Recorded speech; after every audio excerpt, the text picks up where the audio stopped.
Hi, you're listening to Second School, the podcast by two cult survivors who are slowly learning to be functioning members of society. I'm Jake Vaughn. And I am Benjamin Ford. Benjamin, you say? I thought I'd like to spice it up, you know? The full Benji. Yeah, I'm going to have to redo all of my intro and everything on the YouTubes. Yeah, this is a big rebranding for you. It's like when I dropped my last name and started going by Jacob Vaughn for reasons that don't necessarily make any sense. But that's not important. We're not talking about the name thing. We established in the first episode that we're going to get Cheyenne Summers on that episode. Now, we haven't ever contacted her. No, we haven't, have we? Yeah, We've made zero attempts, but we should, though. Every time I open Instagram, I think, oh, I should probably send a DM about that, and then I forget. Yeah, I think it's your fault. It's not mine. I mean, that's the story of my life. You just met my wife earlier, and she was telling you how a lot of things are my fault. Well, everyone's in agreement, I think. Yeah, I mean, that seems to be the consensus. The world is out to bit me. To past tense bite. The world is out to have already bitten me. And I don't think I have to explain myself on that. We're just Everyone upset that it hasn't happened yet. Yes, and what we're doing is what every good podcast does, which is to ramble about inane garbage for 5 minutes, lose all potential interest before we launch into what's actually a very good topic that was suggested by our own Benjamin Herbert Walker Ford. Yes, you've put me on the post, and now I have to explain what it is, and I actually don't really remember. But basically, what it is I'm rambling because I'm trying to form cohesive sentences. Music to my ears. The first cohesive sentence would be, when you're waking up from a cult. I mean, I can only speak from my one past experience on that front, to be fair. But based on my experience, when you wake up from a cult, oftentimes things in pop culture, specifically songs, have some kind of huge impact, or they affect you, or you notice the lyrics more, and that can kind of stick with you and either help you wake up, or help you deal after you've woken up, or help you deal on the journey of life after that situation. And these songs kind of are etched somehow. I hope that I'm not unique on that front. And based on my text conversation with Mr. Altworldly, I am not. And I thought, you know what? Let's get some copyright strikes, and we'll talk about these songs. Yes, we decided to risk everything, roll the dice on copyright claims on YouTube, and say, hey, we're here. We've got things to say about Come on, Universal. I see you. Yeah, I see you, Sony Music. And who oddly didn't hit me with claims regarding Spider-Man in my Spider-Man video, but hit me with, the Shins music. And not Coldplay's music, who you'd think would be, way more popular and litigious. That's not important. But we are talking about music. And I had the same exact experience where not only was I seemingly encountering a lot of new music that suddenly had resonance to me, but was recontextualizing a lot of music that was important to me in my formative years, and either projecting meaning onto them past tense, or noticing some things that maybe were significant in some subliminal way that I hadn't really considered. So I think this is a good topic for discussion. I'm proud of you, buddy. Wow. That's the nicest thing I think you've said to me. I think so. And it will be the nicest thing I ever say to you. So hold on to that feeling. Maybe I'll get a song for this moment. Yeah, I'll drop it in post. You're listening to Ben is a Piece of Shit by They Might Be Giants. I don't know. Keep your mouth clean for the children, please. This is a child's podcast. This is a family podcast. My kids one day, they're going to listen to this and they'll be like, why were you friends with this foul-mouthed fool? Heathen. We do upload this to YouTube Kids, so ideally they'll be listening this comes to after Baby Shark. Yeah. We're always in sync. Jinx! Nice. That's how we can resync the audio and post if for some reason things get out of whack. Okay, so I think you should kick us off in this. We both decided to present 3 pieces for you today. And this was really, I mean, it sounds like you've had a better time of it. This was quite difficult for me. I narrowed it down to 10. I've only had a better time because I put less thought into it, but also because as soon as I started thinking of it, 3 really did come to mind as like, these were just like on repeat all the time. Mm-hmm. Okay. Yeah, so I've got like, let me look at my list. I've got like 10 here, and I still, at this precise second, have not decided which 3 to English to lock in as my choices. We're going to need you to lock those in, Ben. Yeah. We need your final answer. Can I take a 50-50? Phone a friend? Oh, wait, that's me. Yeah. Whoa. Oh, sorry. That's a different subject. Colleague. My colleague. Work / acquaintance. Yeah. Legal obligation. And you are my legal guardian as well, by the way. Good to know. I'm glad that I've figured that out. I've been forged your signature. Oh my! I'll be here all week. So, do you want me to go first?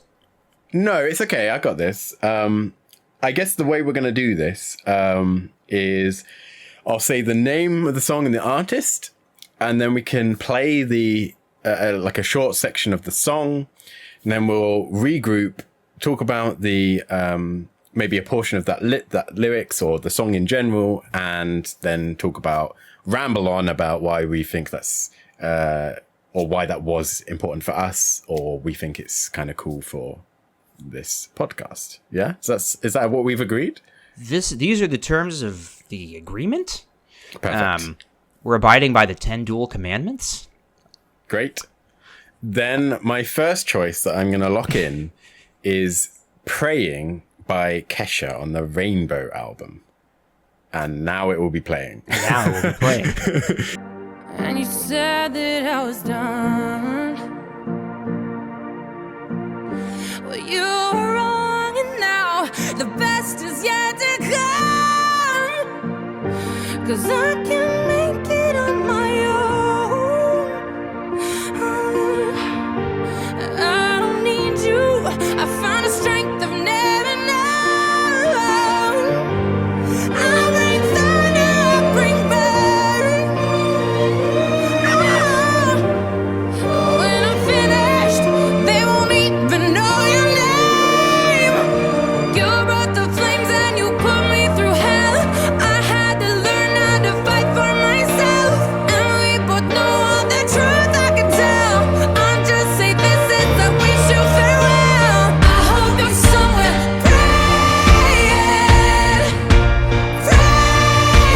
I hope your soul is changing. I hope you find your peace, falling on your knees, praying. Okay, that's my clip. Ooh, that's good. And okay, I meant to say this before we started playing our songs. I think music is too personal of a thing to assign a rating. Oh yeah, we're not rating. No. More personal even than actual life experiences, which we gave each other ratings on last time. True. And I won, just to remind you. That's right. And Ben did win. And I have a better life. That's what that means. That's what that means. We're all on the same page. That was, and I hate to admit this, but that was decided objectively and numerically last time, and I'm still reeling from the loss. The players or the listeners can play along at home this time, so they will obviously decide a winner. They will write in. Yep. That song is great. Abuse. So this was my choice for number 1.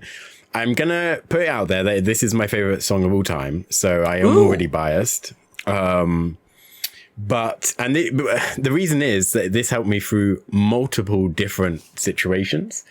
Background to the song.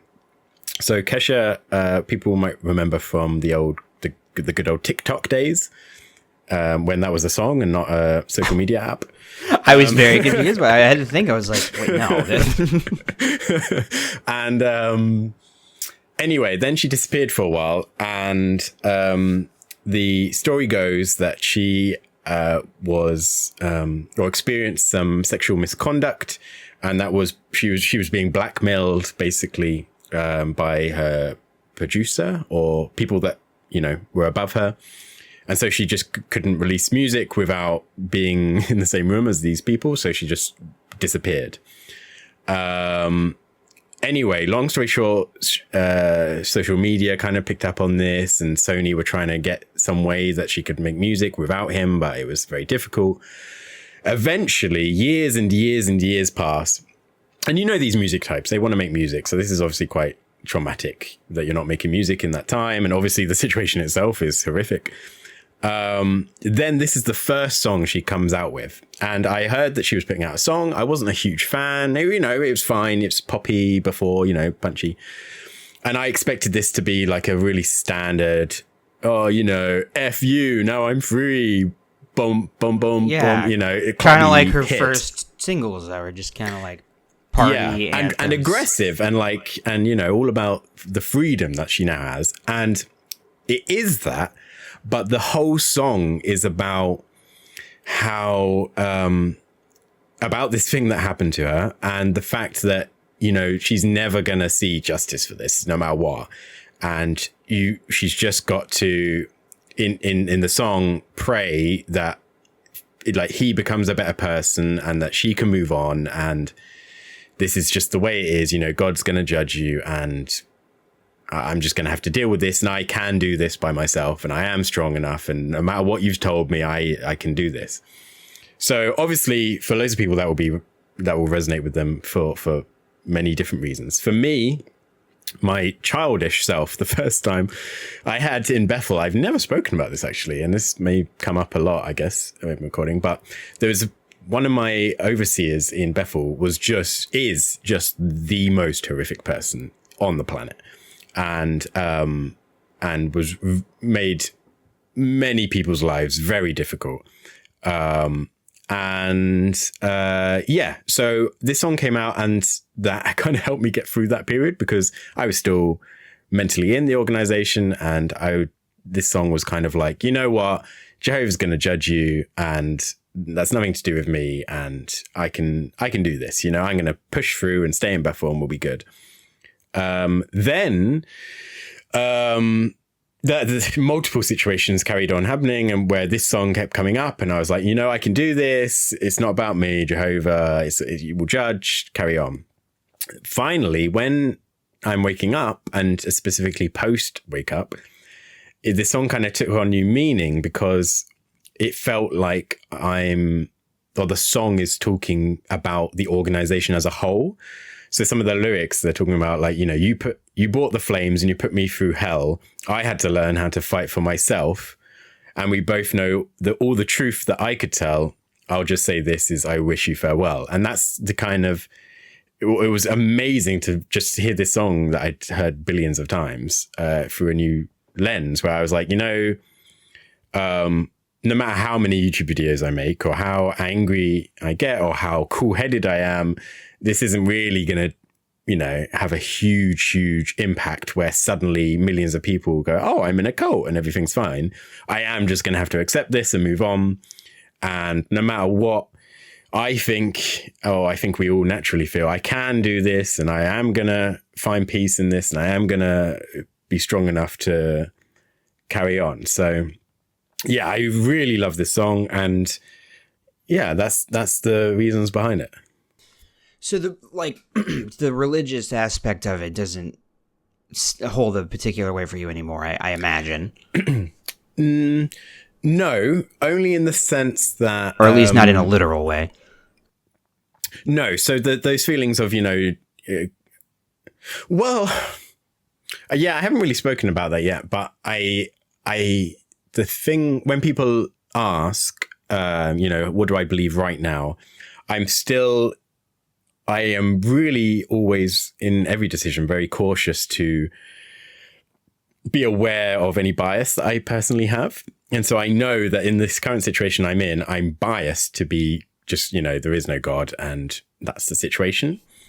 So I'm still feeling agnostic because even though a lot of the time I think, no, they definitely can't be, I'm aware that I'm biased in this situation. So with this kind of label-ish that I've given myself of being agnostic right now, it doesn't have a huge role, but I still do quite like the fact that it is quite a religious song, because it's because Eve, in a sense, it's like, well, okay, let's say that, you know, that there is a God and it is Jehovah. He's still going to judge the organization for the terrible things that they've done. Mm-hmm. Or if there is a God or multiple gods and it's nothing to do with this Christian God, Yahweh, he's still going to judge this organization for the things that they do. So I do quite like the fact that it is it does have this religious imagery, even though I don't anymore see it on like a kind of personal basis of, you know, Jehovah judging them and I can move on. Does that make sense? That totally makes sense. And this is all going to sound very pretentious. I mean, we're talking about music. It's hard not to sound like heady when you're talking about that. But yeah, I think that I've always had a way more religious experience listening to music than I have with actual religion. Like the kind of high that people, like maybe like evangelicals or like Baptists, talk about when they're in church and they feel the spirit. That's something that like I would really feel from the euphoria of listening to like a really good song where you're just like totally swept up by it and you get chills down your spine. Concerts have that like religious experience. And I think when I felt the most like that as a witness was when I would be like at a convention and it's thousands of people singing some emotionally resonant song. Like that would be the kind of thing that would get me emotional and get me feeling that way. So I think that music has like continues to function as a prayer in that kind of like spiritual sense. This is getting, yeah, I see what you're saying. You know, like when I hear her sing that, it makes sense to me on like an intuitive emotional level that I don't know, even as somebody who's not religious, it works for me just as a sentiment, as a phrase, and the way she's singing it. I don't know. Well, I think that's the kind of beauty of the music, isn't it? Because like obviously my experience, even though it was traumatic with leaving a cult, it doesn't compare to what she's gone through, you know, herself. And I'm not saying that it does, but the fact that you can listen to it, see why she's saying what she's saying, find some kind of harmony or what's the word I'm looking for? You apply your own perspective on the song as well and find your own situations. I like harmony as a word to describe that. Yeah, we're harmonizing our perspectives and emotions. Subtle. Now, eagle-eared listeners will pick up on the fact that harmony is actually a musical term as well. So what we did there was pretty clever, and you should kind of give us a good review on iTunes. People aren't here for that. To be fair, they're not even here for this. They're just people aren't here. How? No, it's just us. They're not here. Nobody's here. People stopped listening when we were talking about nonsense before. Oh God, the absolute terror. Okay, so I guess I have to like tell you the information on Spotify to pull up. Okay, but I've got a song. So, in the spirit of being somewhat on the nose in terms of like lyrics that like very obviously resonate, this was something that I will give context to before we play the song, because this was something like, I've talked about this before, but there's a period of time where just something to me just didn't feel right, and I knew that my faith wasn't working for me, but I didn't know why. I didn't know how to articulate that, and I think deep down it was because I had a sneaking suspicion that it wasn't actually true, but I was not ready to admit that to myself. I was just kind of concerned about the fear that I had to explore outside information. I had just kind of realized that I was afraid to like even Google my own religion, and that made me really uncomfortable. The fact that I was afraid of an outside perspective on my own faith. So I would obviously avoid anything that would be outright apostate, but for some reason, a part of me would always hope that I would accidentally stumble upon something that would give me some critical information. And one of my favorite podcasts is called Improv for Humans. It's an improv podcast, but sometimes the host, Matt Besser, will have musical guests on, and he has really good musical guests on, and they'll play a song, like acoustic style, and then they'll talk about the lyrics, and then the improvisers will improvise a scene based on the like discussion of the lyrics and stuff. So he had on a musical guest called Hop Along, that I was just loving every song that she played. And I was like, this is fantastic. I got to look up all their albums and listen to it. And so I pulled this up on the way to an assembly part that I was doing, like a demonstration. Look at you with your assembly part. Listen, I was, some people thought it was a big deal. No biggie. No. It was just like, like a demonstration. Like, you might face this kind of situation at work. Here's how we can react to this properly as Christians. And I remember driving to the assembly hall, and it was like a wintry morning, and I was like, I'm going to listen to this Hop Along band. I pull up their first album, or actually I think it's their second album, and the first song on it is called The Witness. And I thought, oh, that'd be funny if it was actually about witnesses.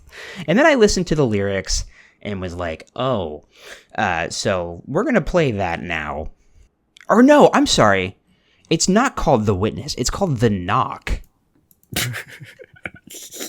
That was important. So do you want to redo the whole? I'll just read you that part.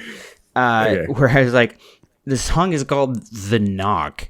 And I thought it would be funny if I was like, oh, it'd be funny if it was like a witness knocking on your door. Because the demonstration I was doing was actually about, you're a witness and you hear somebody at work complaining about witnesses knocking on their door. So that was in my mind.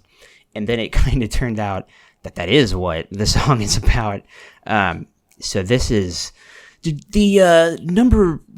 debut track on their sophomore album, Painted Shut, 2015's Painted Shut by Hop Along, The Knock. At the door came the knocker. The witness just wants to talk to you. The witness just wants to talk to you. The witness just wants to talk to you. The witness just wants to talk to you. Did you see the look on the face of the kid he brought with him? I never once seen a teenager look so radiant. You said, why did you get so sentimental over them? I wasn't just, it's been a long time since I was moved to curve. At the door came the knocker. Wow. Yeah, so I already really like this band, and I'm listening to this song, and I'm like, oh no, I can't listen to this song because it is actually about, like, satirizing the annoying thing of when a witness knocks on your door, which is the very thing that I'm supposed to be refuting in this demonstration. So I had a real moment listening to that, already feeling shaky about my faith and feeling like I should not be up on the stage giving this demonstration, by the way. I had already been feeling like I should step down as a servant because I'm just like, for some reason, my heart isn't in this. I don't really know why. And I think the thing that really hit me was because I had heard this artist on a podcast, which is a very intimate medium, and hearing her talk about like the meaning behind a lot of her lyrics. And she's like very intelligent. She's like, and one of her songs that I really, really like is called Not Able. And it's like a part of the lyrics is about Cain and Abel and kind of how fucked up that story is. And so it was really interesting hearing her talk about that. So I think the thing that I was feeling in my head at the time was like, I know that this person is extremely intelligent and talented, actually more, like far more intelligent and talented than I am at anything. And this person is able to look at my faith and like see that it is ridiculous and make fun of it in a song. And I don't think it's because she just doesn't understand, because I know this person's really smart and thinks a lot about things, like even biblical things, because I heard her talk about this on a podcast. And also this song is just a banger, and it's really like, it's a very catchy song. So I was upset with myself for like being afraid to listen to a piece of music from somebody that I respected just because it, you know, kind of butted up against my own faith, and just like knowing that I shouldn't be listening to that, and that even if my conscience allowed it, that it probably shouldn't according to the religion, right? So that was my experience with that song. Like I have, my other songs are more like the lyrics in a metaphorical sense mean something to me, but that was one that was actually kind of critical in my waking up journey, because it was like, this is causing cognitive dissonance, and I'm afraid of what that means. So Francis Quinlan, lead singer of Hop Along, thank you for writing a song about witnesses knocking at your door. And so was this a situation where, because you had that respect for the person and you knew that they were intellectual, that it enabled you to imagine that you were wrong because do you know what I'm yeah, trying to put like this into words, like, yeah, like maybe this person's right, like, and who am I to judge their perspective, because I know that this person puts a lot of thought into everything that they do. So yeah, I think because it came from somebody that I respected, it hit me a lot more. And I think also just the knowledge that like no normal person has this reaction to listening to any piece of music, really. And like, so it just made me, like, it stood out in my mind, like, this is a weird, not normal, and probably unhealthy thing that I'm experiencing in my brain right now. And that speaks to the general weird vibes I'm having about this religion. So I think that was kind of the thought process at the time. Interesting. I must admit, I found the song quite good. I will actually listen to it. I was expecting to hate all of your choices and being like, oh, great song. But actually, that was quite good. Well, thank you for humoring me, for giving me a chance. I appreciate that. Yeah. No. But yeah, listen to Hop Along. They're very, very good band. Not all their songs are about witnesses. 2 words as well. If you're searching on Spotify, hop space along. I couldn't find it when I searched. That's right. 2 words, baby. But yes, do you... Sorry, I don't know. That one caught me off guard. 2 words, baby. I don't know why I said it like yeah. So no, good choice. Good choice. Thank you. Yeah, that one was just kind of like, I remember how I felt hearing that. Yeah. So, what you got for us? Right. So we're back to me. Just how I like it. Talking about me. Model T himself, Ben Ford. So, this is so tough. If people like this, they need to like email us and ask for another episode of this, because on all 10 of these, I mean the other 9 that you haven't heard are so good. This is a tough call. But I'm going to try and I'm going to pick up the vibe. Okay, so something a little bit more positive. Let's go with this one. Okay. Let's enough of this miserable shoegazing nonsense. Okay, so this is called Where We Come Alive by Ruelle. I should have prepared and known how to pronounce the artist's name before I picked this on my list. But I'm going to say Ruelle, and this is the song.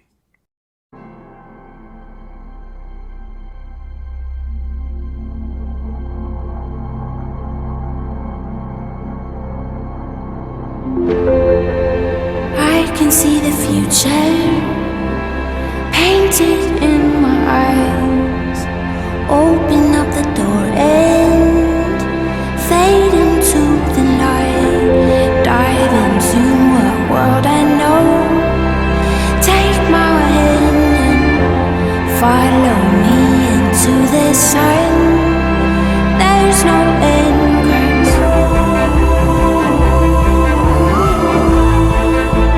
This is where we come alive.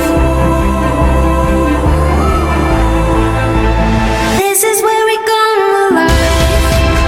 Out of the shadows and into the light.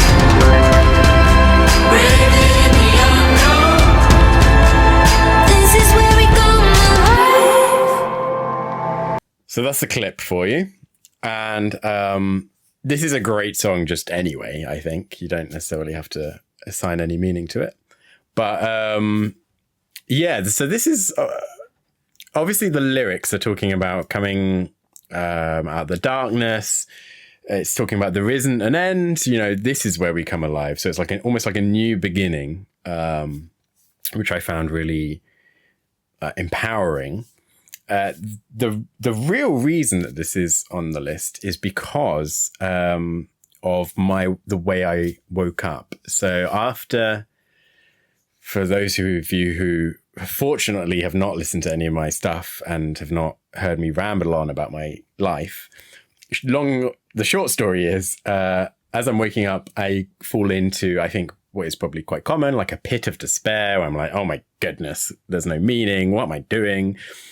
And I found a post on Reddit which said, you know, something that really helped someone was finding something that they weren't able to do in the religion and going for that and chasing their dream. And so my big thing was I always was really nerdy, really still want to work in Silicon Valley at one of these giant tech companies and, you know, make some awesome feature on the iPhone or on Samsung, you know, this kind of stuff.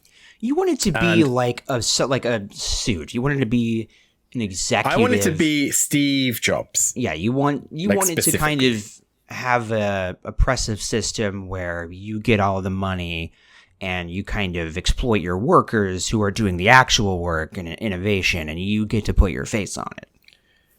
Now, I will only comment to this song because I don't want to risk any future employment issues that will come back and bite me in some interview where they're like, you said this about our company on episode 5. All opinions expressed podcast. are my own. Yeah. But no, so I'm telling you the story because in an Apple press conference, they have multiple press conferences throughout the year, which they stream, or they didn't when I first started, but now they stream and lots of people watch it and it's become kind of popular. This was one of the songs that was playing as I'm waking up. So I was waking up and I thought, oh, I'm going to have a good time watching this. I lost my trail of thought. Sorry. You distracted me with the arm. I was like, what? Sorry. No, it's cool. So I thought I'm going to have a really nice time because I always have a good time watching these Apple conferences. So this will distract me from this pit of despair and, you know, maybe I'd want to work there and stuff. And so this song was played on one of their products that they announced. So, yeah, so this song came at the right time because it was like right when I'm thinking, you know, I've got some kind of direction again in life. And it was from one of the companies that I was dreaming of being at. And it's a song about, you know, starting fresh in a sense, or, you know, well, it's literally, this is where we come alive is the lyrics. Yeah. And yeah, Power it just kind of anthem. was a nice, yeah. And it's a nice boppy song. So if it's one of those days now where I'm like feeling a bit funny, then this will kind of help as well, put me back on the track and see the big picture here. And yeah, it's kind of light, but it's still got the meaning there. And because of the connection I have with it tying directly into my climb out of despair when I'm waking up. That really touches me when I listen to the song.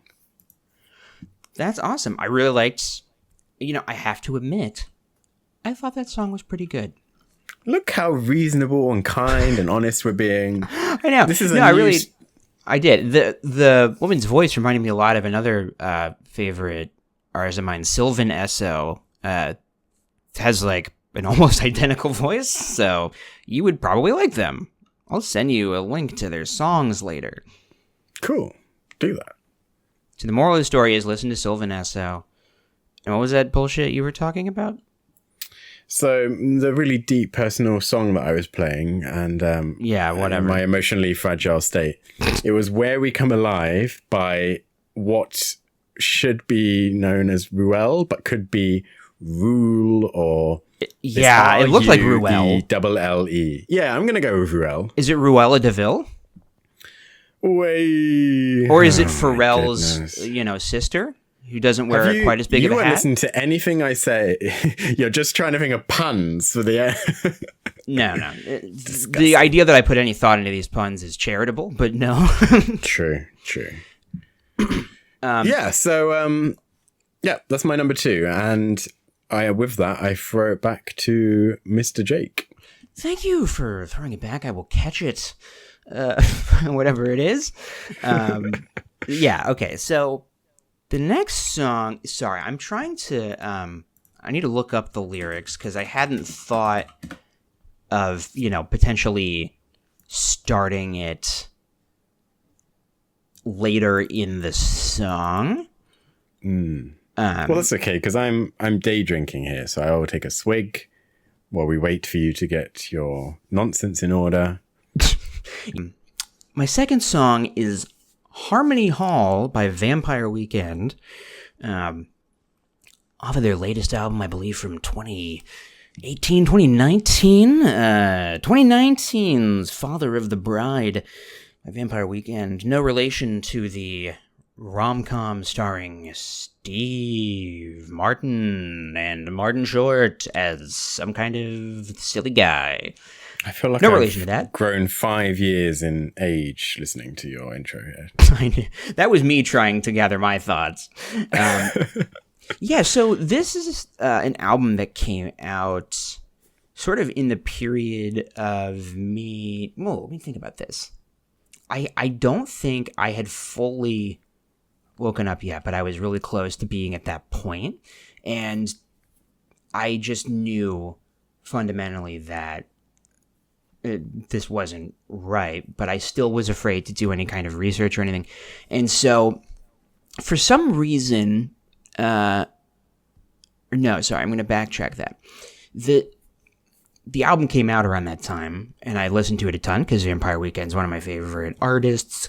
And, but this song took on more meaning to me once I did wake up. And I remember listening to this song actually like the week that I started to finally do a little bit of research into Jehovah's Witnesses and crying like very spontaneously listening to the song. And it's a pretty upbeat song once it gets to the chorus. It's not like some sad song, but for some reason it just like when it got to the chorus, I just started weeping like totally randomly in my car on the way to work. And so this is the song that one of the songs that came to mind. So this is Harmony Hall by Vampire Weekend, a relation to Father of the Bride.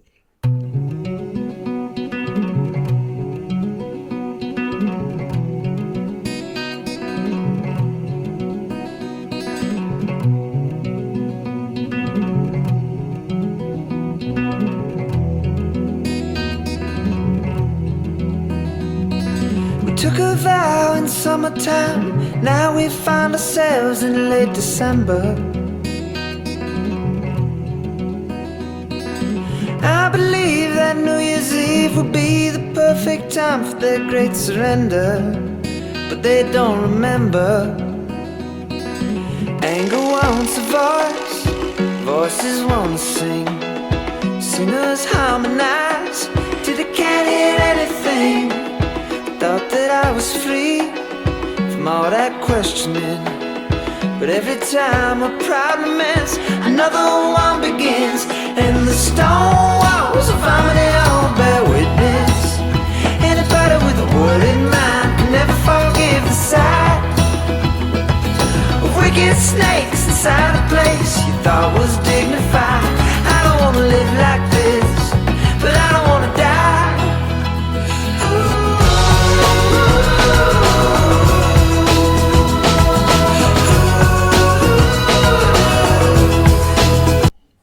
Wow. Okay. Yeah. So you might be wondering why those lyrics were impactful for me. No, yeah, it's pretty on the nose. Now, like when this album first came out, it was really meaningful to me because it's a very romantic album, and I was newly married. And the very opening of the song really connected with me because, like the opening lyrics are, "We took a vow in summertime, now we find ourselves in late December. I believe that New Year's Eve will be the perfect time for their great surrender."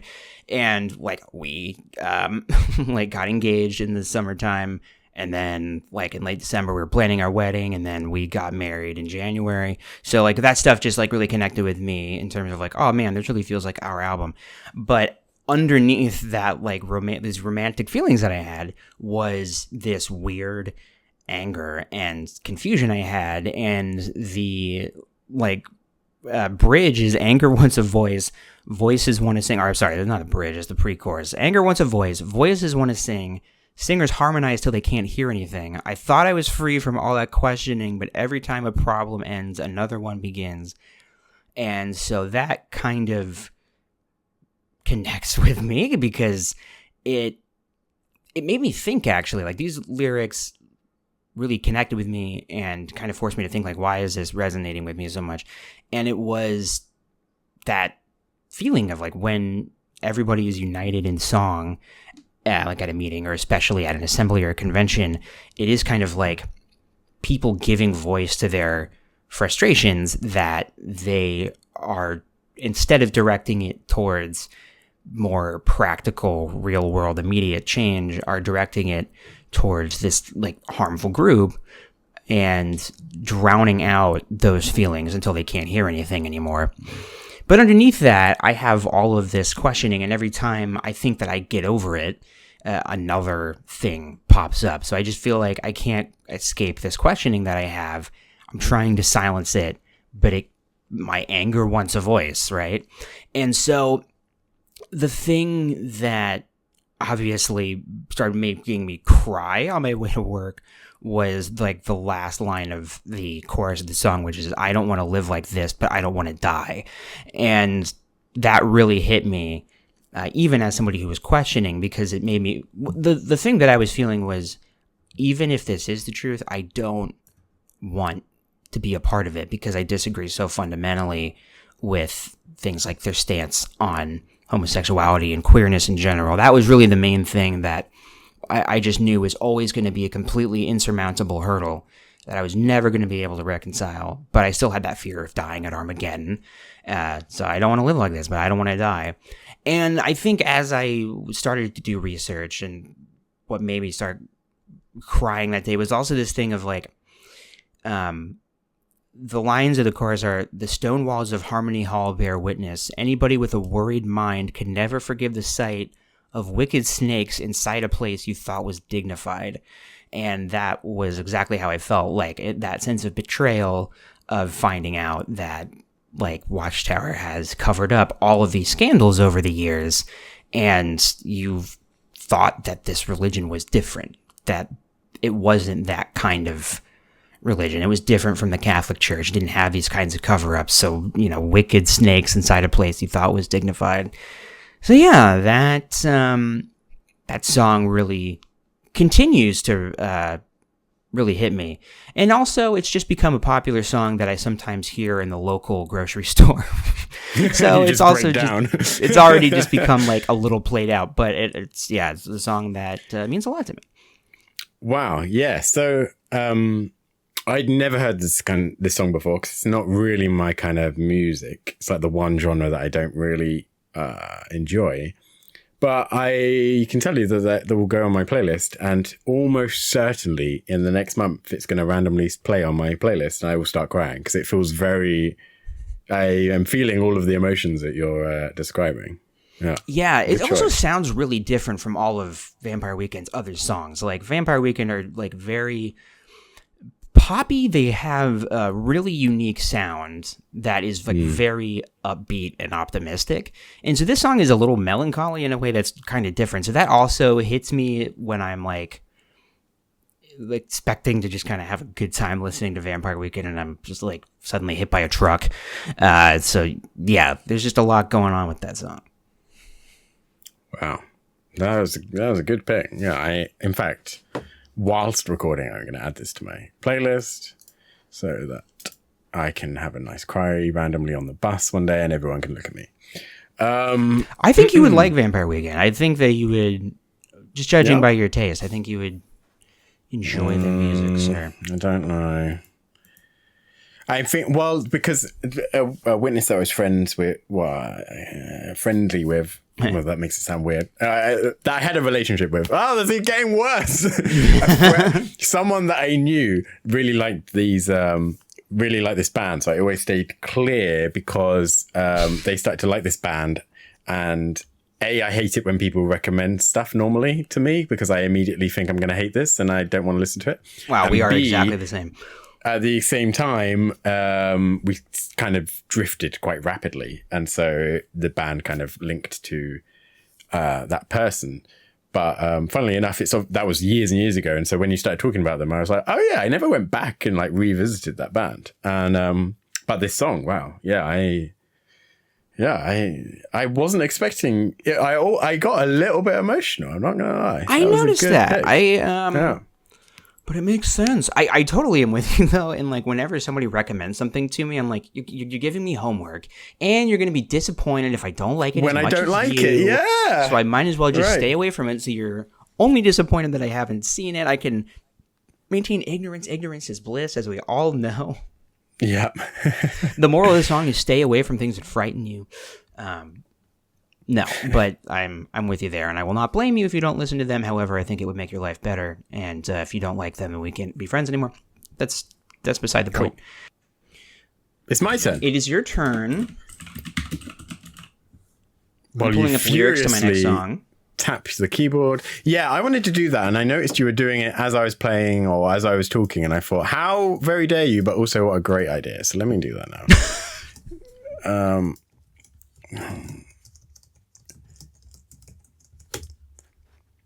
You will not like my next song, I don't think, but... Okay. So I'm a little bit annoyed that... See, because this is my last pick and I've still got, so many here. And... I have one that I hope you pick because I've seen your list. This is really, really tough. But there's one area, a whole section of wake up songs that I haven't touched yet, and I have to just for my own conscience because this, will probably be cancelled after this episode, and we never get to do anything else. So, as a last hurrah, I will pick one from that category of songs. So, as a result, I've chosen my next song in my head, and the what about next your song, heart? You broke that with your choice. So obviously in my case, now I'm going to try and formulate good sentences here and not get weird about this, even though I am still a little bit weird about it. But a big part of my currently you're failing is or was figuring out that I am indeed a homosexual. And that was very tough and very... Did I not disclose that before? Yeah, hang on a second. Uh-oh. I'm not down with that gay shit. Yeah, so that was very tough and is still probably, and I think my therapist would agree, the toughest part about waking up for me has been that whole situation. Because I don't know. This isn't therapy. Won't get into that. So there's a whole section of songs that dealt with that or helped deal with that, or I don't know. Well, one of the songs on your list is, of course, Katy Don't Perry's. push me here. No, it's Katy Perry's song "I Kissed a Girl and I Didn't Like It." Yeah. So that's one of Do the you know, songs. I actually missed that when that first came out. I didn't really know. And I was just with a friend the other day in a bar and it came on and I was like, this is a jam. What is this? And she looked at me like, you know, you're gay and you don't know this song. And I was like, no. And now I am like loving it. I've discovered it, you know, 10 years late or whatever. But yeah, I was just talking to a female friend of mine who's bi, and she would like talked about how that song and all of her like gay friends have experiences listening to that song. And there's a very good YouTube video by Princess Weeks about that song and how are you getting commission? Yeah, I just that's a free plug for wow. Very popular YouTuber Princess Weeks. Does not need any plug additional. But anyway, sorry.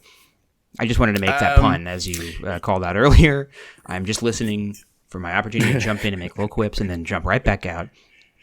So yeah, so there's lots of songs that helped. I don't know if I can describe it really, but I kind of knew in a sense that about myself, but in no way knew it. And it was something that was there, but I was ignoring. It's kind of stereotypical to explain it. Anyway, one song came out long before I was even beginning to wake up. And I had no idea of what it was really about. And I listened and I loved the song. And I was on ministry one day with an elder who is probably one of the better elders, actually, in my experience. And he was like, oh, we can't listen to this, even though it's a good song. And I was like, oh, why not? And he's like, oh, you know, it's all about, it touches on gay things and whatever. And I was like, oh, I had no idea, because this is just a jam, you know? Anyway, so then I started like Googling it and watched the video, and the video makes it very clear what it's about. And yeah, and I think it's a great song anyway for everyone to absolutely love. But there's a lot of, not context, but a lot of hidden meaning here, and meaning that I've assigned onto it. And without further ado, my final choice is Take Me to Church by Hozier. And you will enjoy, potentially, if we're not copyright striked, a few seconds of that song now.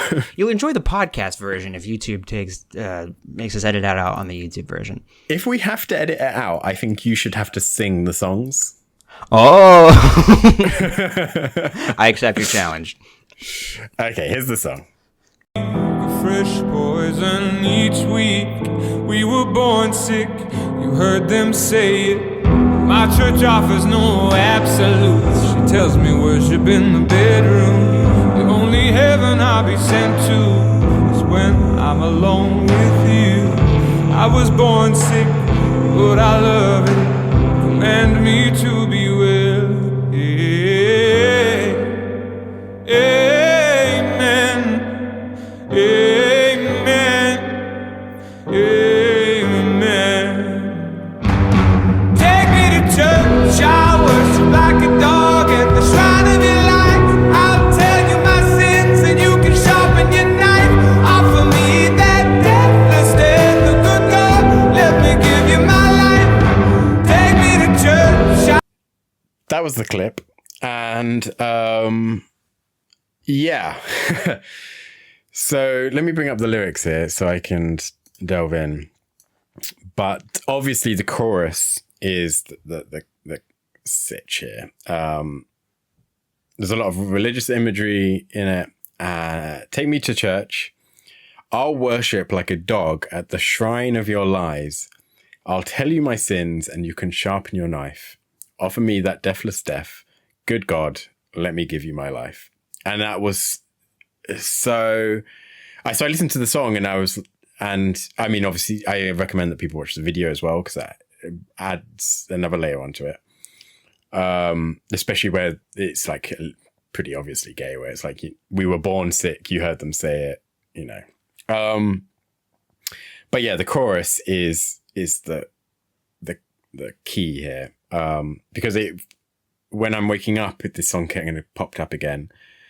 And the fact, you know, I'm obviously in Bethel at this time, been there for years.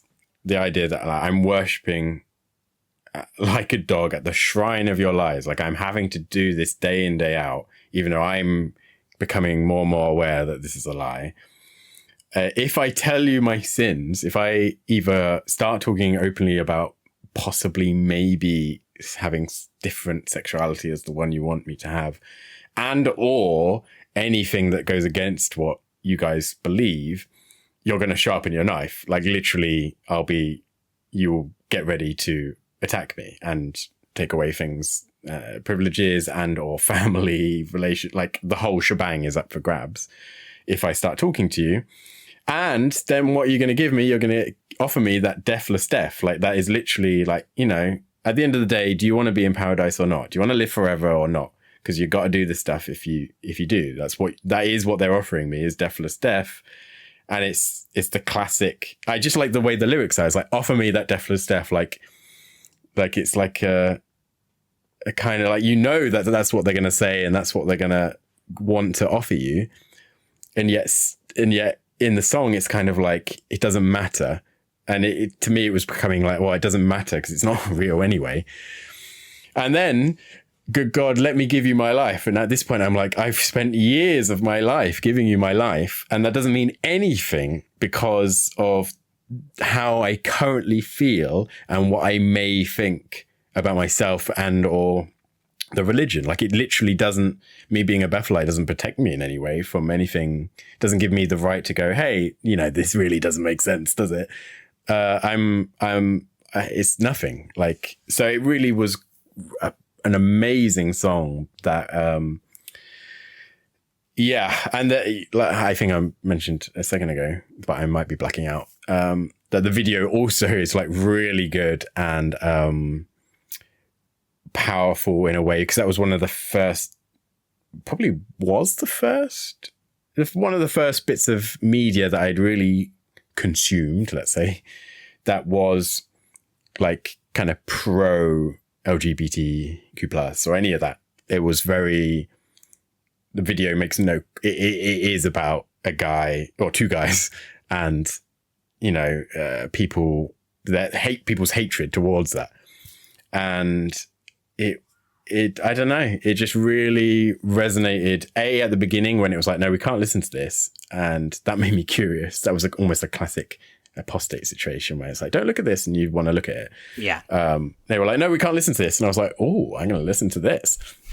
And yeah. And then just the lyrics of, you're kind of in a trap. Like you've given your life. You know what's on offer. You know what they're going to say. You know how people are going to respond. You know exactly how that conversation is going to go with your parents, with your family, with the elders. You know everything that's about to happen. And yet the option they're giving you, a way out that they offer, is to just confess everything and come clean. And yet if you do that, they're going to stab you in the back and make that a big issue. Like there's no coming back from that. And so it was just...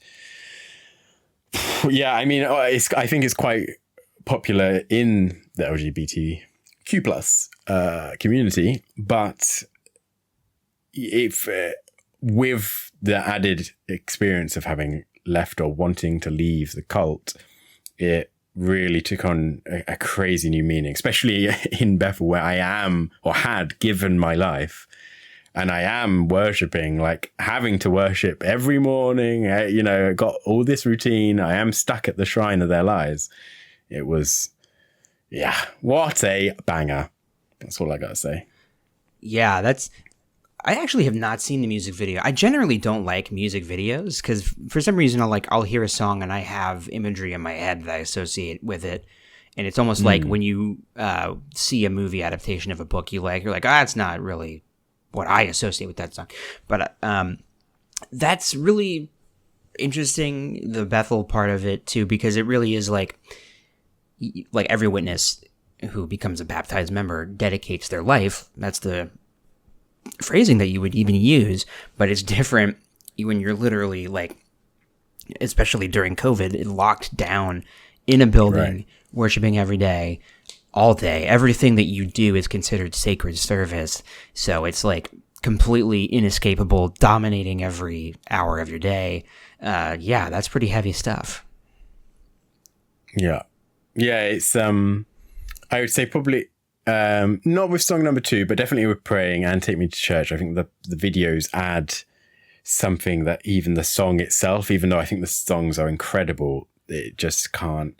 You're right though, normally I don't enjoy the videos, but Praying and Take Me to Church have incredible visuals that really elevate it to some kind of like you know, like when you think, oh, this is perfect, but then something comes along and it makes it like even more, or like surpasses it, you know. But like when people hear your voice and they think that's a good voice, but then they hear me and they're like, oh my goodness, what is this accent? Wow. I love him. I thought you were gonna say when they hear your voice they think, oh, this is a great voice, and then they see my face and they're like, and could have gone that direction. A looker. Oh no, I would never have. No, see, that's why it didn't cross my mind, because I'm looking at you right now and think, what? He's a look-awayer. Yeah, yeah. I want the video to cut out. Like, I am the music video that is disappointing.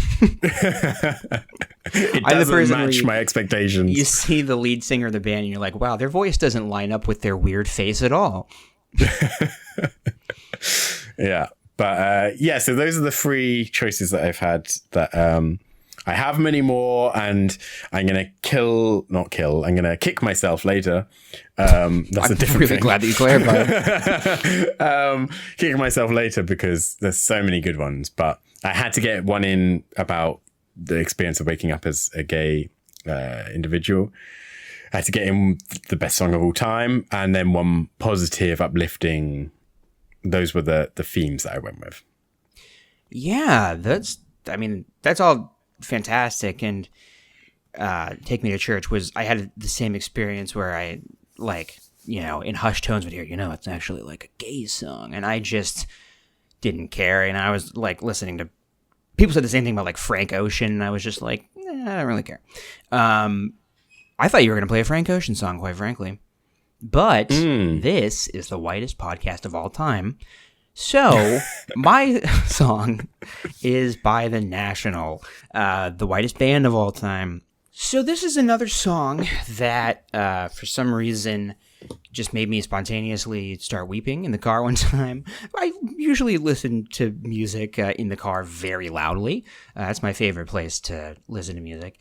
And I like to sing at the top of my lungs like a freak. And yeah, this is one that I had liked for a long time, for years, before having any kind of doubts. And then it unexpectedly just hit me like a ton of bricks one day. Like, oh no, I'm crying now. Like, this song suddenly means a lot more to me, and I was not expecting that.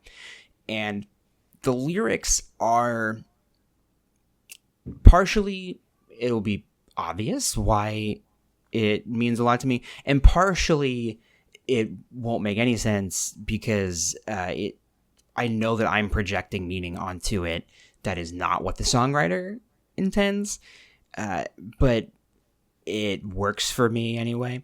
So this is Graceless by The National, from their album Trouble May Find Me. I believe 2013's Trouble May Find Me, unless I'm terribly mistaken. That's right. Had the pleasure of seeing them in concert for this tour and their previous tour, High Violet. Wonderful live. He sang about 2 inches away from my face while screaming out the lyrics to Mr. November. One of the highlights of my entire life. I bring it up every few days to my wife and drive her crazy. Graceless, we're going to start about 36 seconds in. You can imagine how I hate this.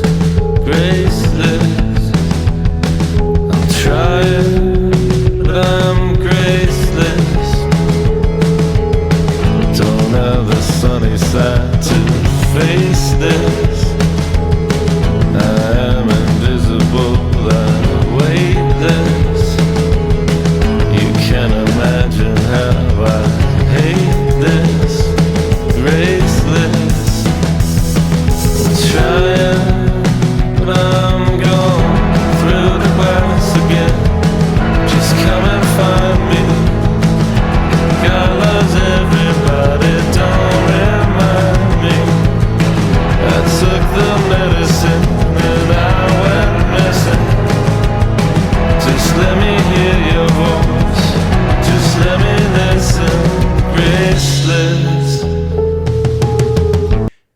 This wasn't the part of the song that made me start crying. This song, like, every time it gets to the chorus, it adds a little bit more until it's just, like, totally euphoric at the end, and I jizz in my pants, you know, to be delicate about it. Well, the kids have definitely... The kids, turn this off. Go back to Baby Shark. Yeah, this... Listen, the kids got to grow up. And this podcast is going on long enough that I think they might have grown up by the time they reach this part. Fair. Yeah, that's fair. They're at least in middle school. We'll keep talking until they're 18. Yeah. Listen, by now everyone's jizzed their pants a couple of times. I think listening to our great songs. Someone is listening to this on a speaker somewhere and is rapidly turning this down. Rapidly turning it up as loud as it possibly can. So this song, this is one where it's more of like a tone poem kind of thing, where it's just like the general vibe of the song, the picture that he paints with the lyric that isn't, it's more abstract, but for some reason it's one of those abstract paintings that just looks like a canvas with a red line in the middle, but for some reason you see it and you start crying because it just hits some weird trigger in your brain. The lyric that stands out a lot to me as a formerly religious person was God loves everybody, don't remind me. And The National is a very like cynical band and is really good about singing about feeling cynical about stuff, and that God loves everybody, don't remind me. Reminds me a lot of like Paranoid Android, God loves his children, that kind of thing. Like those lyrics always kind of got me amped as a witness, even though I knew they shouldn't, because I think I always, in hindsight, had a little bit of a angst about God and religion, even though I knew I wasn't supposed to. Anyway, that hits me, and that line kind of gets me emotional because it's one of those platitudes that you hear a lot as a witness. You know, Jehovah loves everyone. They never say God, really. They just always say Jehovah to a creepy degree. And you get sick of these platitudes, and it's like, especially when you are trying to talk to people about your like faith transition and why you don't believe in the doctrine anymore, you're bombarded with these platitudes of like, well, you have to just wait on Jehovah, all these kinds of things, you know, and especially with the thing that I was wrestling with, which was our stance on LGBTQ issues, was like, you know, God loves everybody. He doesn't hate them. It's just all the stuff they do and the things that define who they are as a person. So I kind of had that cynical, like, yeah, God loves everybody, don't remind me kind of attitude. And the other thing that, like, I just really resonate with is this song is all kind of, it's about suppressing your emotions through drugs. Like, the opening lines of this song are like, is there a powder to erase this? Is it dissolvable and tasteless? You can't imagine how I hate this. And, you know, later it's like, I'm invisible and weightless. You can't imagine how I hate this. So, like, at the same time you're feeling good and euphoric, there's this, like, just sense of hatred beneath it. And that's how I would feel, especially as, like, a physically and mentally out person. If I had these moments of, like, I do enjoy this. I'm you know, with my friends, and we're doing the things that I've enjoyed my entire life, and I hate this now. I don't know why. And so those kinds of things really resonated with me. And towards the end of the song, he says, all of my thoughts of you, bullets through rotten fruit, come apart at the seams. Now I know what dying means. All these things just kind of like, you feel like you know what death means a little bit. Like, you feel like you're dying in a sense, and that's how everybody is treating you.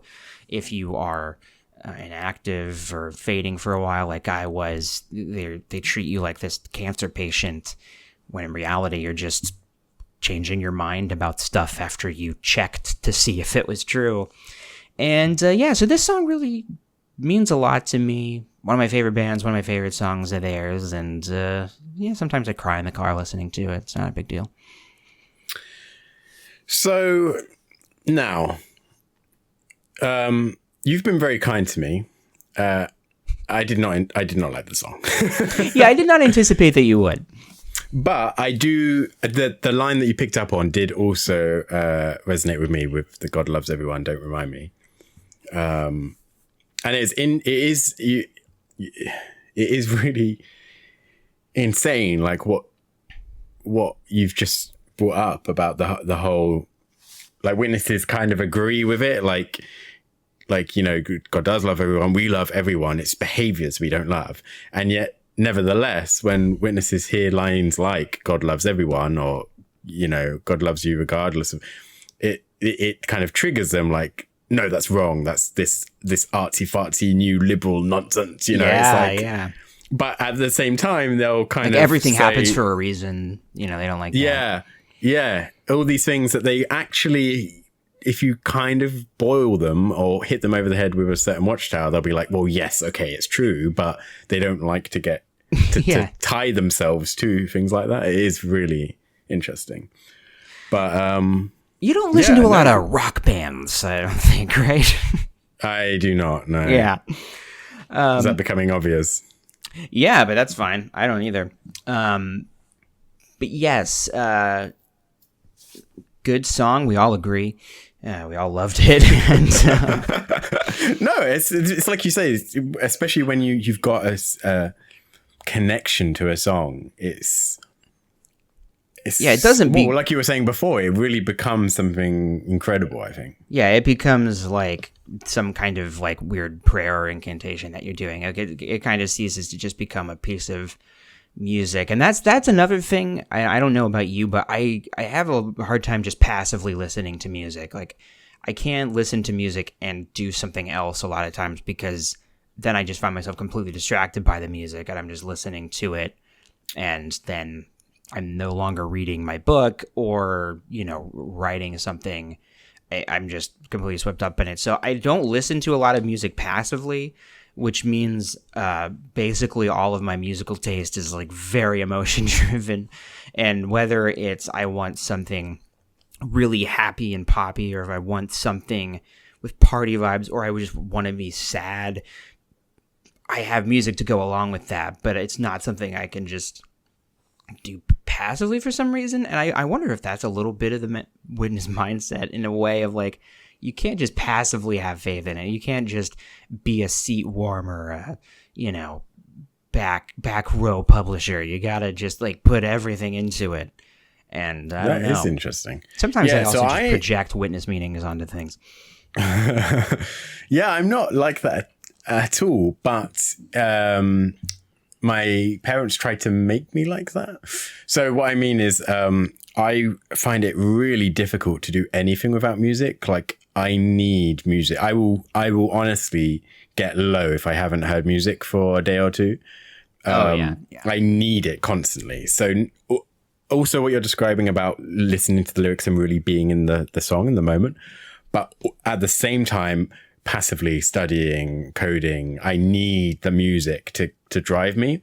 It is certain types of music that I will have, like I couldn't listen to certain songs because it would pull me out, but no, I'm very much both. But my parents would, like, whenever I would like do the washing up or whatever, I'd be like, oh, can I put on some music, or can I put the headphones on or whatever? And they're like, no, you've got to focus on one task at a time. And I was like, no, but I need the music.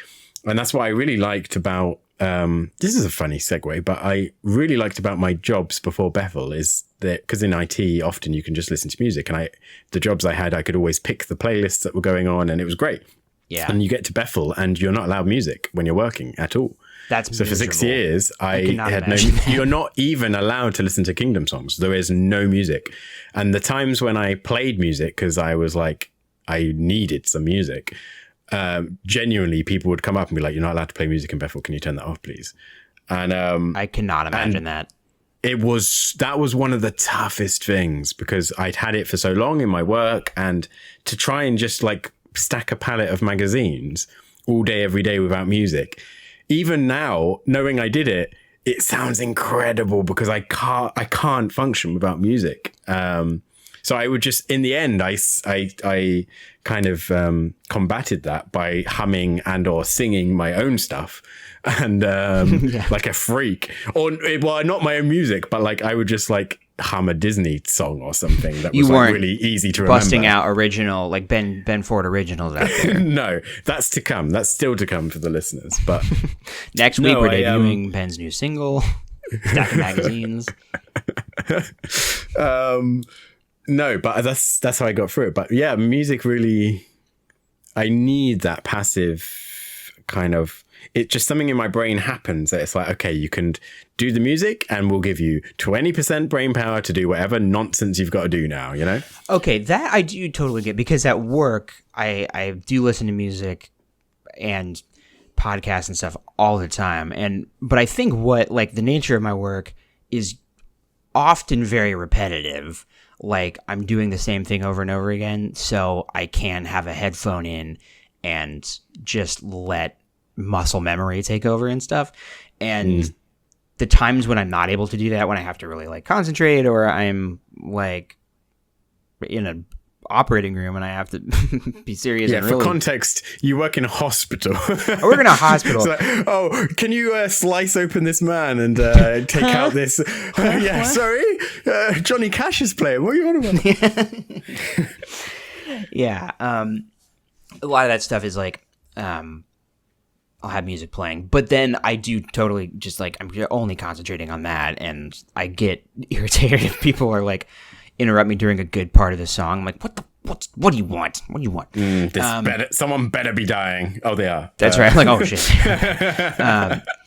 No, that totally resonates with me. I listen to, most of the time I'm listening to like podcasts and YouTube videos though, and maybe audiobooks, but like kind of frivolous stuff. Like I can't like listen to classic novels and stuff. It's too weird. You wouldn't listen to that Vampire Weekend song, for instance?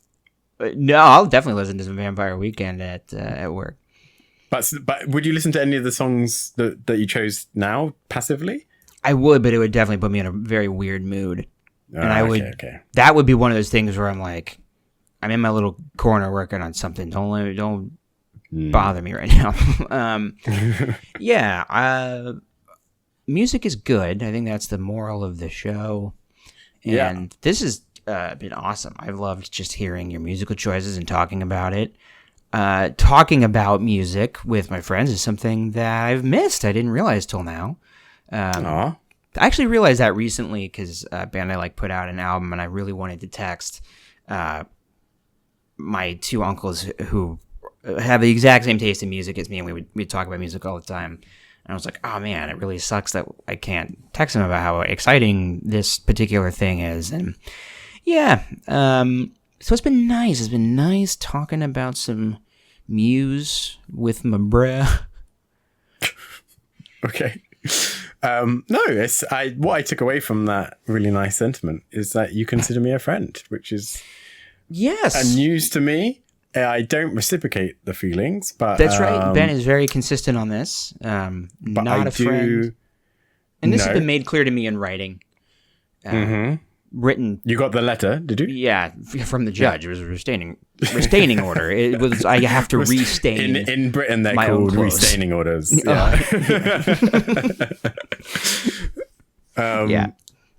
No, I enjoyed it as well. I hope that our passion and feelings came across as well as I hoped, and people enjoyed it and compel us to do the rest of my 7 songs. I don't want to hear any more of you, but I definitely have 7 that we can go through, and that would be great. In fact, you know what? Are you going on holiday at any point? I can just record some of this by myself, and I can have a good time with people. You can do that literally anytime you want. I won't throw it on the feed, but you can do it. Good to know. Shit, what was I going to say? Oh, no, because it was going to be interesting. You had that look in your eye. Yeah, I'll get a little twinkle in my eye when I got something real interesting to say. And it doesn't happen a lot, but it's died. I don't know what it is. I don't remember what it was. But was it something about what we're going to speak about next time, or what? Something Oh, Listen, we've had some deep conversations today, which we occasionally do, but a lot of the show is just us insulting each other and ranking our life experiences on a scale of 1 to 5. which I won. Yeah. Yeah. Oh, I know what I was going to say. We should start a Spotify playlist for the show. Oh, good shout. And we'll start with, our complete list. If you've got 10, I'll throw 10 on there. Like waking up songs or X. Oh, but I'd really like to explain them. Well, yeah, that just gives the listeners opportunities. Oh, that's true as well. Because I think what we could do is like, next month, do this again, revisit it, talk about some more of the songs. But our dedicated listeners are real fans. One step ahead. Yeah. Capital R, capital F, which we don't have because we haven't released any episodes. Yeah. And even if we had, no one would know about it. Yeah. And they will do their homework. Yeah. They'll listen to the playlist, and they better like it as much as us. People really like to be told exactly what they have to do. Yes. That's what I learned as an elder. People don't want to make decisions. They want to be told, here is what you've got to do, and that's how it is. And Loki taught us this. He says, is this not your natural state? It is in your very nature to serve. And that old Jewish man stood up to him, but he was wrong. And thankfully, the white Captain America saved him. And as we all know, America saved the Jews from the Nazis. So it's a good movie. Touching on some touchy ground. I'm just literally have never articulated that out loud or even thought it. I'm just pulling an opinion out of my ass for jokes. But the Loki scene in the Avengers was going to be one of the things on my list for pop culture that woke me up, because I was always very bothered by that scene as a witness, because we do think it's in our very nature to serve and to kneel to gods. And but the moral of the movie is that Loki's wrong. Wow. I never even considered. Stay tuned. Stick with me, kid. I'll teach you some things about Loki, about Captain America. Have you seen the new... Of course you've seen the new one. Have you seen the trailer for the... This is classic second school. Doctor Strange and the Multiverse of Madness. Yes, I have. Ask me how many times. I'm not going to. But Twice. What I will ask you is, do you think this is the beginning of the X-Men coming in? Yes. I think that is abundantly clear. You don't think Patrick Stewart is playing a new character, or it's like a cameo? No, I do not. Okay. I think there's only one reason why they would let you hear his voice but not show his face, and it's because they're bastards who are concerned about spoiler culture. Who cares? Marvel are so good at that, though, aren't they? Like, are they good at it, or are they annoying at it? Because who gives a shit? If they showed him in the trailer, that would just make people excited. I don't know. No, but that can come in later trailers. This is the first Data. One. We didn't blow all our stuff on the first episode. We had these songs that we were already passionate about, but we saved it, to ramp up people's excitement about the final episode of this series, which will culminate in a yet to be decided episode. That's right. The Podcastiverse of Madness. Yeah, yes, where we bring in the X-Men themselves, nothing to do with cults anymore. We've gone full on Marvel fanboys, and we just get Patrick Stewart on. Doctor Strange is pretty good. That was one that, as a witness, you kind of I saw it, but I didn't tell people that I saw it, because everyone was like, "He's a wizard, Harry." I think we spoke about this last time. I think we're retreading old ground. Oh yeah, because we talked about Thor as well. If people listen to this, if they binge these episodes, they're going to be they are literally saying the same 6 jokes. Yeah, the listeners don't know. It's either 4 weeks between recording, so we forget everything we've ever said and repeat ourselves. What's your name again? We only have 3 opinions, and we restate them every week. Yeah. Okay, well, I'm glad that you think that, because X-Men, I think, is probably my favorite superheroes. Yeah, you said that, but then you didn't know any of the X-Men names, and you didn't even of course, 2/3 of the movies. Wolverine, Storm, Magneto. I mentioned Katie Pryde, and you didn't even know what I was talking about. No, she goes through walls. Yeah, but you didn't know her name the last time we recorded. Well, you put me on the spot. That's on tape. You brought it up. Face that you shove in the camera like some kind of teacher testing my knowledge. Yeah, like that. And it puts me off, man. My brain is full of maths nonsense. I'm doing geometry and matrices, and I haven't got time. You're like for this. Spider-Man in No Way Home when he's using Ooh, geography to good defeat reference. Doctor Strange in the mirror dimension. Yeah. My brain was like, this could be you if you weren't sat at the cinema right now and instead revising for your maths exam. Yeah. That was a current Anyway. reference, by the way, to stamp this in time. Far From Home still in theaters. No Way Home is still in theaters. Far From Home is the second one. And And I think the worst of the trilogy, it's safe to say. Sorry, what did you just say? The second one, Oh. the one with Mysterio. I thought you meant this one. This one is the best one. I still think Homecoming is my favorite. Oh, I think it's the here we go. best Flipping movie. Last Jedi guy over here with his controversial opinions that make him cool. I don't think that's that controversial. I think Homecoming is the most like traditional Spider-Man movie, and that's why I like to rewatch it the most. But No Way Home is obviously the best in terms of like spectacle and nostalgia, and I'm gonna watch it a million times. I've also watched Far From Home a million times, so I have no tastes, as we all know. Jake Gyllenhaal, obviously. He's is fantastic a big as draw. Mysterio. They Yeah. nailed Mysterio, one of my favorite villains. I never thought they would get right. I am disappointed to hear that the villain for No Way Home was going to be Kraven the Hunter, and they didn't do that because that is like my favorite Spider-Man villain when he's done right, and I've always wanted them to do Kraven the Hunter in a movie, and they didn't. All right. Well, you've gone on to some kind of new nerd level that I'm not aware of. Well, Kraven the Hunter is cool. He's the world's best hunter, but he hasn't hunted the world's greatest game, who's Spider-Man. Is that his whole thing? That's He's his whole just that thing. He wants to hunter? hunt Spider-Man. Oh my goodness, they were really clutching at straws there, weren't they? Yeah, it's one of those things that's kind this of guy's got a gun with one bullet in, and it's only for Spider-Man. We'll call him Gunman. but it's a great like kind of horrifying concept when it's done right. That this guy is hunting down another human being and wants to kill him and have him as a trophy. So it's a cool idea, and you can see how it would have worked after Far From Home, when everybody now knows Peter's identity. That there would be people wanting to kill him. So I thought they set that up really well. William Dafoe, I mean, is objectively better than it was whoever they would have cast as this guy who's got a little bit of a grudge and is we've been blessed with a glorious present, just as Loki was blessed with glorious purpose. No.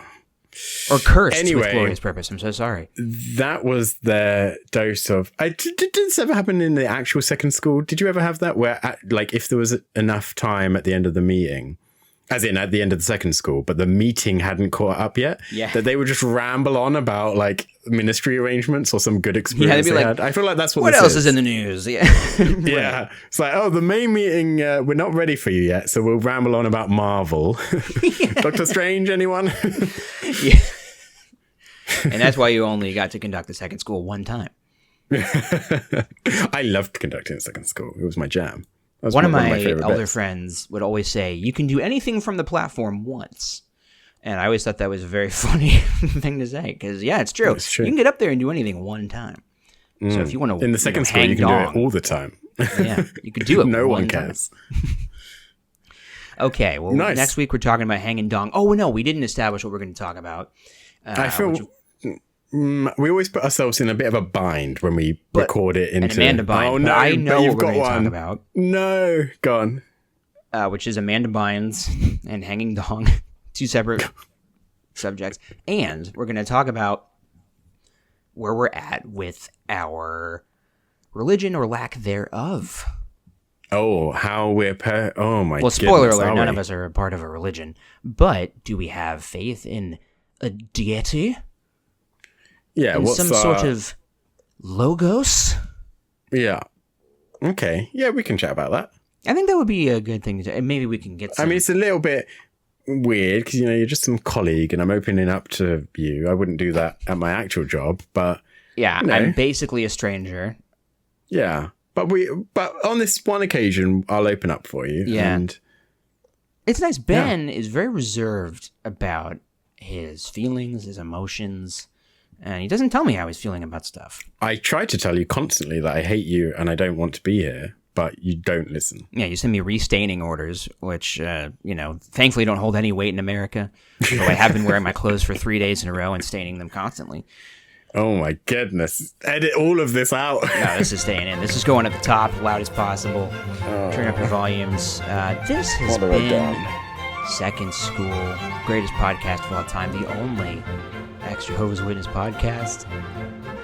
That's not true at all.